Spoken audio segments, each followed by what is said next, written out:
We have a few suburbs in Pretoria that are more expensive. Suburbs like Menlo Park, suburbs like Ferry Glen and Gauteng. These suburbs are in east of Pretoria and they are a bit expensive. So if you want a very cool, nice, chilled neighborhood, you can go to the east of Pretoria. Like Gucci, Gucci, Louis, Louis, Fendi, Fendi, Prada. Them basic bitches wear that shit, so I don't even bother. Gucci, Gucci, Louis, Louis, Fendi, Fendi, Prada. Them basic bitches wear that shit, so I don't even bother. Gucci, Gucci, Louis, Louis, Fendi, Fendi, Prada. Them basic bitches wear that shit, so I don't even bother. Gucci, Gucci, Louis, Louis, Fendi.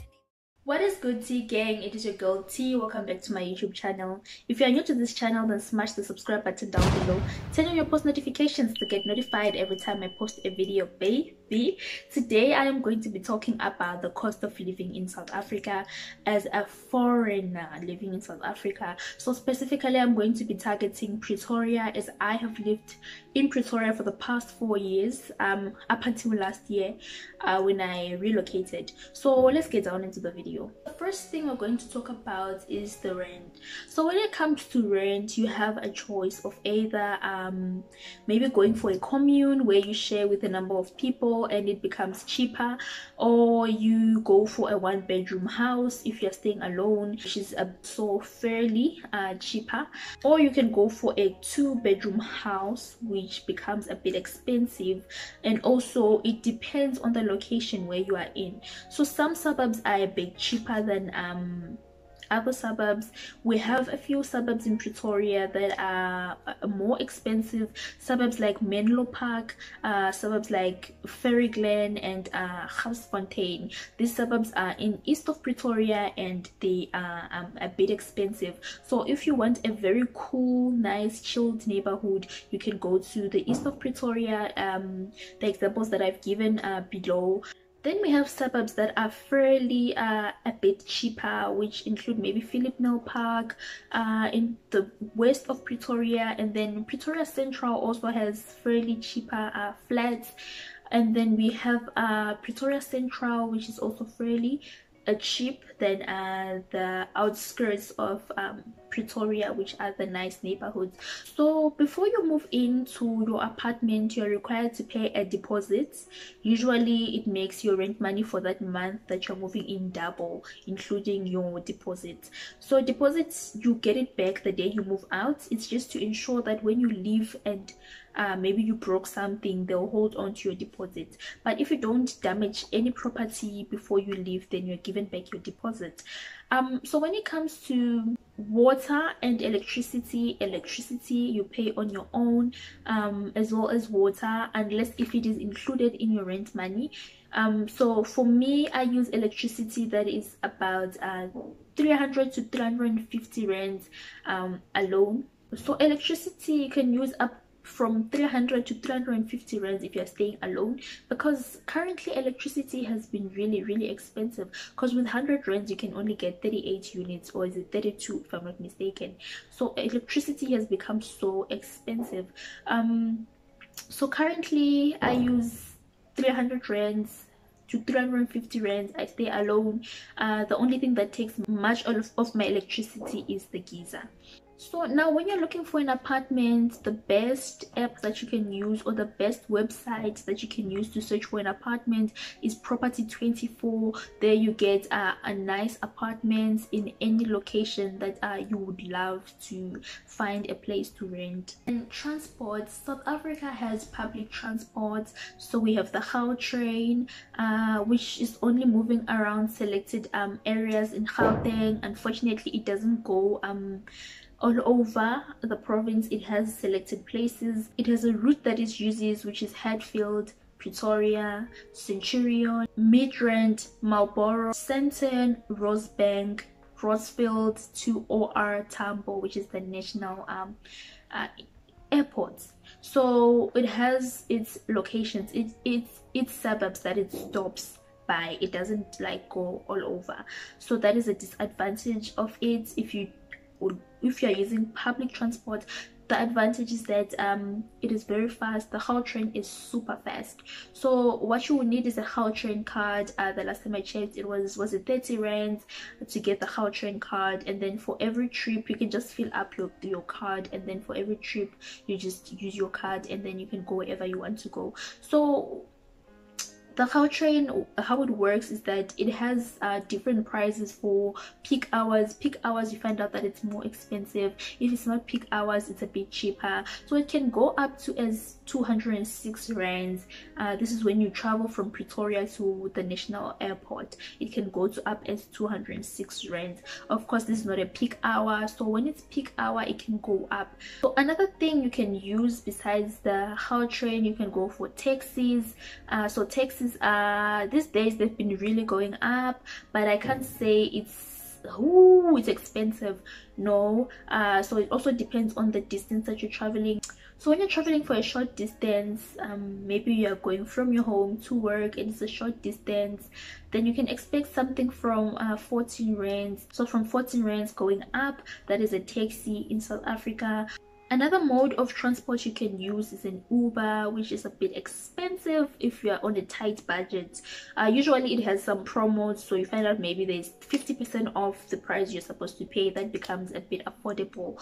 So Uber is very essential, because unlike a taxi where you have to wait for it to get full, you can just get your Uber, it gets to you, it drops you right at your destination, unlike a taxi that can drop you maybe where you have to walk to your destination, or you're going to wait for it to get full. Otherwise, you can invest in buying a small car that is so portable that you can move around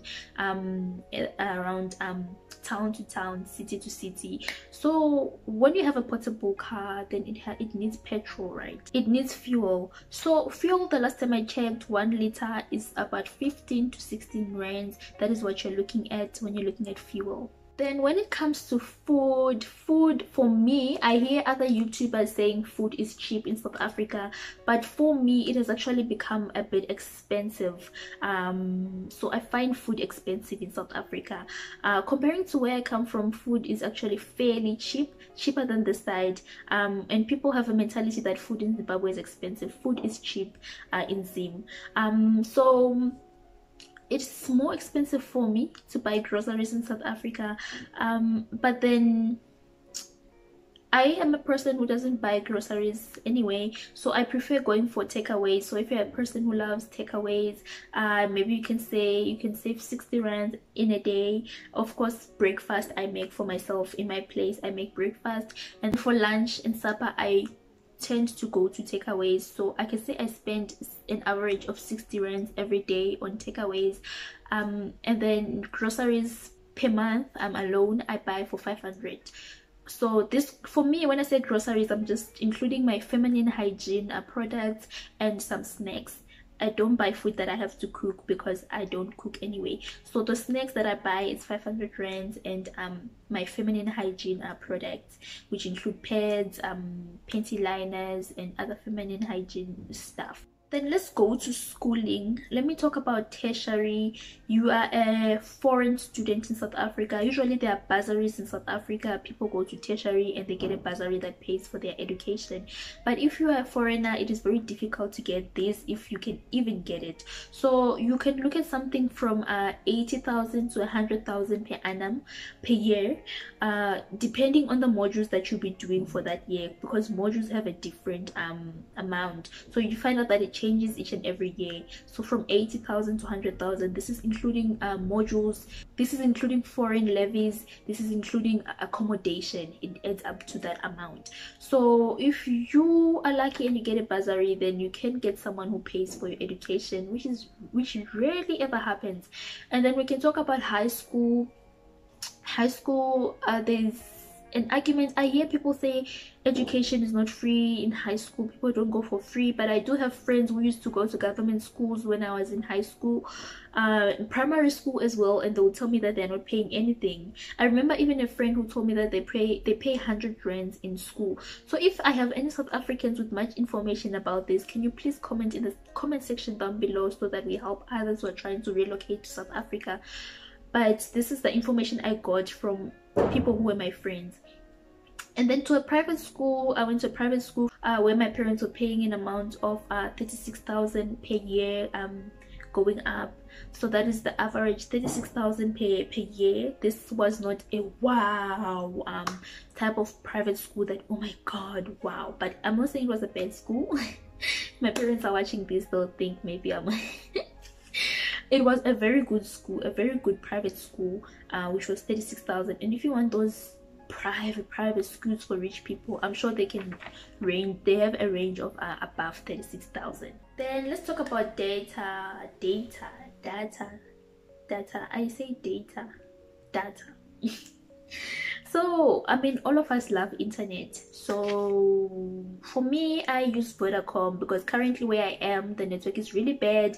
I do hear people talk about Rain these days. It's called Rain, very cheap. You get uncapped data for the whole month at only 479 rands per month, uncapped data. But for me, I don't use it because the area where I am, the network is really bad, so it would be very useless for me. So for myself, I use Vodacom. It's a very good network, the best actually, if I may say so myself.